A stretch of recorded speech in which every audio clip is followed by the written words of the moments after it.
She ripped my custom Valentino dress right down the back in front of 300 guests. My husband's mistress thought she had humiliated me enough to make me disappear. But what she didn't know, I wasn't just his wife. I was the signature on every contract that kept her world spinning. Before I tell you how I dismantled her entire existence in less than an hour, hit that subscribe button. Trust me, you'll want to remember where you heard this story because by the end, you'll understand why revenge is a dish best served in Louboutins. My name is Olivia Bennett, and for 12 years, I played the role of the perfect billionaire's wife. You know the type. Always camera ready, always gracious, always standing just slightly behind my husband at every charity gala and tech conference. What people didn't know, what they couldn't see in those carefully curated photos was that I wasn't just decoration on Julian Bennett's arm. I was a Harvard MBA graduate who ran my own venture capital firm. I was the woman who turned a $100,000 inheritance into a $50 million investment portfolio. I was the one who'd introduced Julian to half the clients that made his tech company what it is today. But somewhere around month 4 of year 12, things started to shift. Julian became distant. Late nights at the office turned into weekends away at conferences I'd never heard of. And honestly, I was so busy managing my own investments, running my firm, and organizing our annual charity events that I convinced myself it was just a phase. We were both ambitious people. This was normal for power couples, right? The night everything changed started like any other high society event I'd organized 100 times before. The annual Children's Hospital benefit. My baby, my passion project. I'd spent 6 months planning every detail, from the eye sculptures to the 12-course meal prepared by a James Beard award-winning chef. The guest list read like a who's who of American wealth and influence. Mayors, senators, tech mogul, old money families whose names were on hospital wings and university buildings, and me standing in the middle of it all, wearing a custom Valentino gown that cost $47,000. Midnight blue silk that fit like it was painted on my body with delicate beating that caught the light every time I moved. I felt powerful that night. I felt beautiful. I felt like I was exactly where I was supposed to be. Julian was there, of course, working the room like he always did. But I noticed he kept checking his phone. Not the casual glance we all do, but that focused stare that means someone specific is texting you. Someone who matters. I pushed the thought away and continued networking, making sure every donor felt appreciated, every sponsor felt seen. That's when I noticed her across the room. Amber Lawson, 26 years old, all blonde highlights and Instagram-perfect makeup, wearing a dress that was expensive, but somehow still managed to scream trying too hard. She called herself a brand consultant and influencer, one of those vague modern titles that could mean everything or nothing. She'd started working with our company about 10 months ago, brought in as a vendor to help with social media strategy. And from day one, something about her set my teeth on edge. It wasn't jealousy. Not then. It was the way she looked at things that weren't hers, like she was already planning where to put them in her house. The way she touched Julian's arm when she laughed. The way she'd started showing up at events she hadn't been invited to. Always dressed just a little too provocatively for the occasion. Tonight she was wearing diamonds, real ones, the kind that cost more than most people's cars. And she was staring at me across the champagne fountain with something cold and calculated in her eyes. I should have left right then. I should have trusted that sick feeling in my stomach. But I'm not the type of woman who runs from confrontation. So I continued mingling, continued smiling, continued being the gracious hostess everyone expected me to be. The confrontation happened near the champagne fountain, right in the middle of the ballroom, where the acoustics carried every word to every corner. I was talking with a senator's wife about expanding our children's literacy program when Amber materialized beside me, champagne glass in hand, smelling like she'd been drinking for hours. "Olivia," she said, my name dripping with false sweetness. "Such a beautiful event. You really do know how to organize things. I guess when you can't keep other things organized, you focus on what you're good at, right?" The senator's wife's eyes went wide. I felt every muscle in my body tense, but I kept my smile in place. Years of dealing with microaggressions and passive-aggressive attacks had taught me how to maintain composure. I'm not sure I follow, I said calmly. Oh, Amber continued, louder now, playing to the audience that was starting to gather. Career women like you so focused on work, on business, on being independent. Sometimes we forget that men need attention, too, need to feel like they come first. But I guess that's the problem with modern women who think they can have it all. I could see Julian pushing through the crowd now. But he wasn't moving fast enough. He wasn't shutting this down the way a husband should. And in that moment, I knew everything without needing confirmation. Amber, I said quietly, trying to de-escalate. This isn't the time or place. Oh, I think it's exactly the time and place, she said. Then she stumbled, or pretended to stumble, and her full glass of red wine splashed across my $47,000 dress. The room went silent. I took a breath. I could feel 300 pairs of eyes on me. This was a test, I realized. She wanted me to lose control, to make a scene, to give everyone a story about the angry black woman who couldn't handle herself at her own charity event. So, I smiled. I actually smiled. It's just a dress, I said calmly, reaching for a napkin. That's when she grabbed the fabric at my back and pulled hard. The sound of silk tearing echoed through that ballroom like a gunshot. I felt the dress rip all the way down my spine. Felt the cool air on my exposed back. Felt the beating scatter across the marble floor like tears. Oops, Amber said loud enough for everyone to hear. Guess you're not as put together as you pretend to be. I stood there frozen as the reality of what had just happened sank in. Julian finally reached us, pulling Amber away, but the damage was done.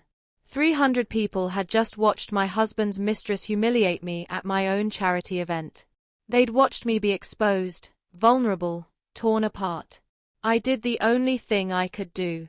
I held what was left of my dress together and walked toward the private lounge with my head high, my back straight, refusing to let them see me break. The bathroom was empty, thank God.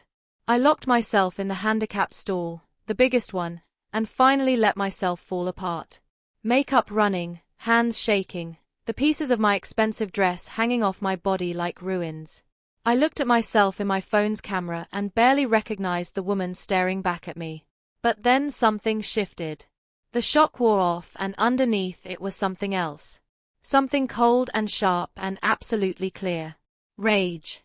Not the hot explosive kind. The calculated kind. The dangerous kind. I wiped my face and started scrolling through my phone, looking at things I'd been too trusting to check before. Bank accounts, company records, transfer histories, and there it was, all laid out in black and white. Julian had been funneling money to Amber for 9 months. $2. 3 million to be exact. Luxury apartment in the downtown high-rise, lease on a Mercedes wagon, her entire influencer lifestyle funded by our companies. By money, that was as much mine as his. Actually, that wasn't quite right. See, here's what nobody knew. Here's what I'd never bothered to correct. When people made assumptions. When Julian and I started his tech company 12 years ago, I wasn't just the supportive wife who believed in him. I was the primary investor. I put in the initial capital.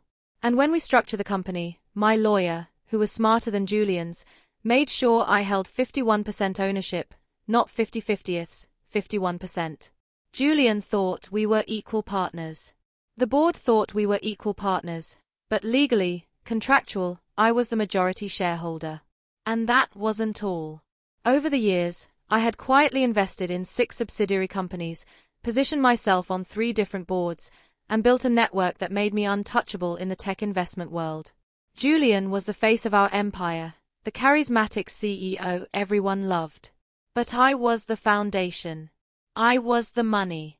I was the connections that mattered. And Amber, poor stupid Amber, had just humiliated the woman who held every string attached to her puppet life. Sitting in that bathroom stall with my torn dress, I pulled myself together and started making calls.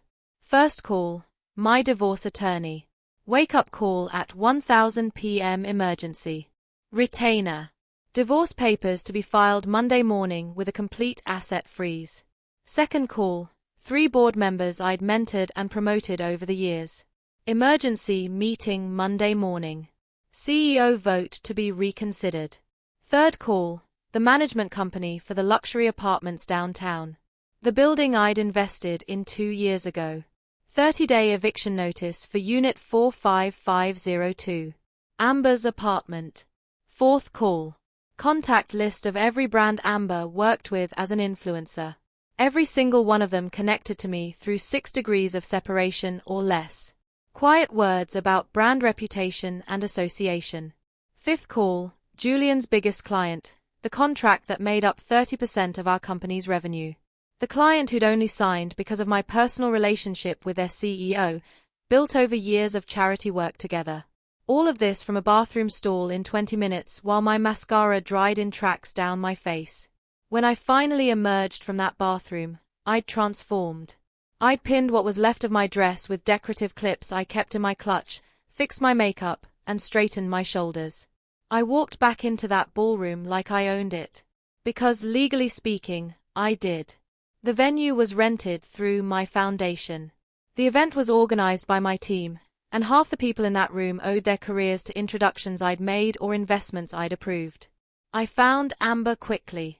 She was with Julian in a corner, both of them looking smug, probably thinking I'd left out of embarrassment, probably already planning how to spin this story to their advantage. I walked straight to the stage and took the microphone. The room fell silent again, but this time it was different. This time I was in control. "Ladies and gentlemen," I said, my voice steady and clear. "I want to thank you all for attending tonight and supporting the Children's Hospital.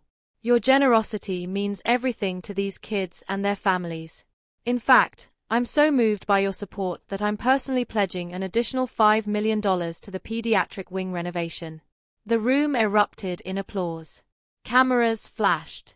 People stood and I watched Amber's face go from smug to confused to slowly horrified as she began to understand. I wasn't broken.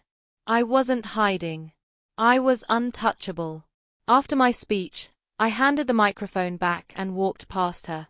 Close enough that only she could hear me whisper, "Your apartment lease canceled. Your car repossessed by Monday. Those brands you represent? I know every CEO personally. Check your contracts. You ripped the wrong woman's dress, honey." Her face went white. Actually, white because in that moment, she understood what Julian had never bothered to tell her. She wasn't stealing someone's husband. She was attempting to replace someone irreplaceable. She was a girl playing dress-up in a woman's world, and she'd just declared war on the woman who built the battlefield. By midnight, my assistant had sent me screenshots. Brand deals mysteriously falling through. Sponsorship contracts citing moral clauses. Amber's carefully curated Instagram stories getting flooded with questions she couldn't answer. Julian tried calling me 17 times that night.